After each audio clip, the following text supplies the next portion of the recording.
Aujourd'hui, sœurs et frères, Jésus nous invite à le suivre au bord du lac de Tibériade. Ce lieu splendide, les foules sont là, le contexte est précisé par l'évangéliste.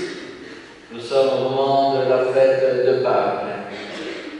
Et pour les Juifs, c'est tout un rappel que cette fête de Pessah, où on fait mémoire de la libération d'un esclavage.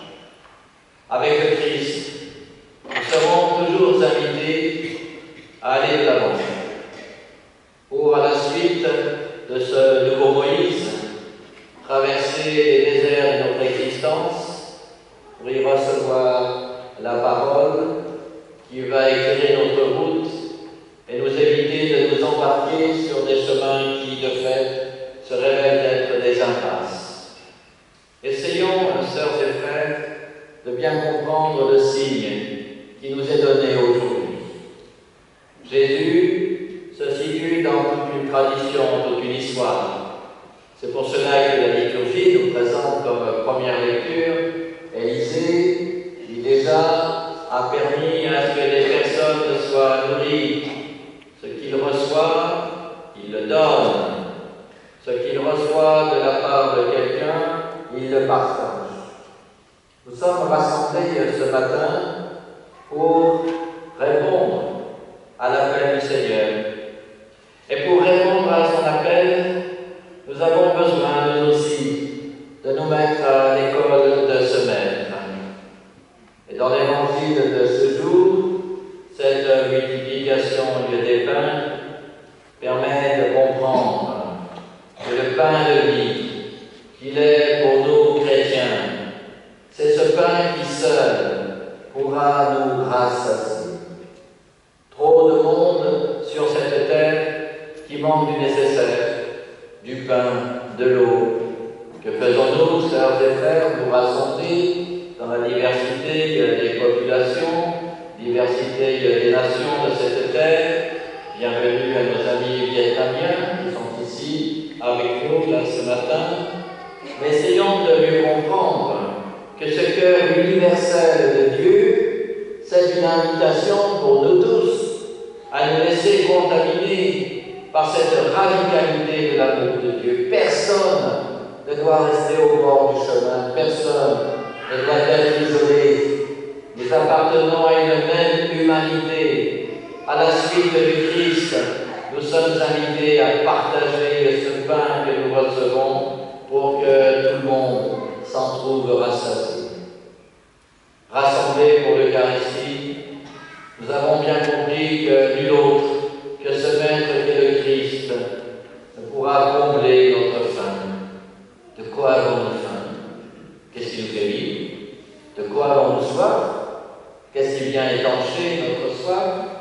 Est-ce que le Christ qui nous convoque à chaque Eucharistie, à chaque assemblée dominicale, au peuple de Dieu en marche, nous proclamons notre credo, ce mystère d'un Dieu trinitaire, ce mystère de l'incarnation, de la mort et de la résurrection de notre Seigneur, ce don de l'Esprit qui est fait à l'Église tout entière et à tout baptiser, pour que nous soyons témoins que le Dieu auquel nous croyons, ce Dieu créateur, est celui qui vient nous libérer, nous engager sur des chemins qui sont des chemins de l'amour, du partage.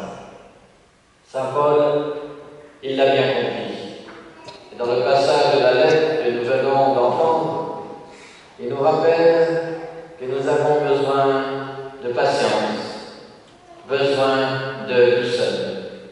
Nous nourrir à ce pain d'immortalité, comme disent certains pères de l'Église, c'est en même temps être ces volontaires de l'amour qui se laissent saisir par cette patience, par cette douceur, par cette tendresse de Dieu.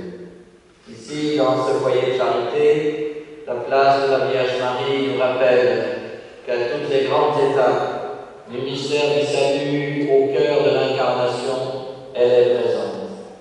Et notre Maman du ciel sera toujours là, à nous accompagner, pour nous conduire vers le Christ, qui lui nous conduit vers le Père, pour tous être saisis par ce feu d'amour d'Esprit Saint communion entre le Père et le Fils.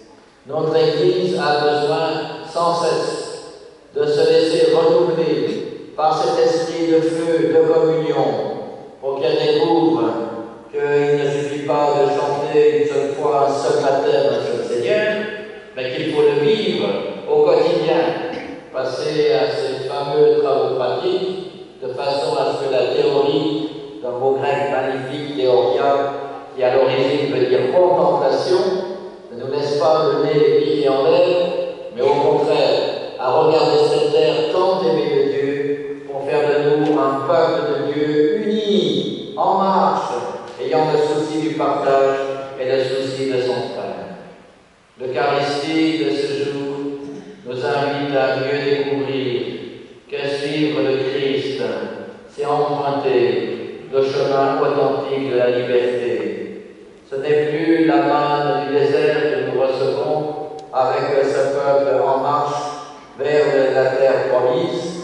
Ce que nous recevons aujourd'hui, c'est le pain de la libération de notre péché, de cette passion qui nous entrave, qui nous laisse le cœur fermé, nos mains fermées, au lieu de nous ouvrir à nos frères. Tout à l'heure, lorsque nous approcherons de l'autel pour recevoir le corps du Christ, n'oublions pas que le mystère pascal est là, qu'il trouve son accomplissement dans la mort et dans la résurrection du Christ. Le Christ ressuscité n'abandonne pas notre monde. La Vierge Marie, dans la gloire de l'Assomption, n'abandonne pas notre monde. Ils sont toujours là à nous accompagner pour nous aider lorsque les mains veulent se fermer à les ouvrir, lorsque nos oreilles sont bouchées à mieux entendre la parole, lorsque notre cœur est fermé à ce qu'il sache aussi saigner avec la misère du monde. Nos frères chrétiens persécutés savent ô combien un geste, une prière, une présence sont comme un pain de vie qui permettent de grandir dans la foi et de savoir que jamais sur cette terre Dieu n'abandonnera un être humain. Femmes, enfants, hommes, tous nous sommes aimés de Dieu. Que cette Eucharistie nous aide, sœurs et frères, à devenir des gens du partage, dans la joie de l'espérance. Un seul Seigneur, une seule foi, un seul baptême, puisse la plonger dans le mystère pascal, nous aider les uns et les autres à refléter sur nous, comme le précise le Concile, le visage du Christ, serviteur, humble et doux.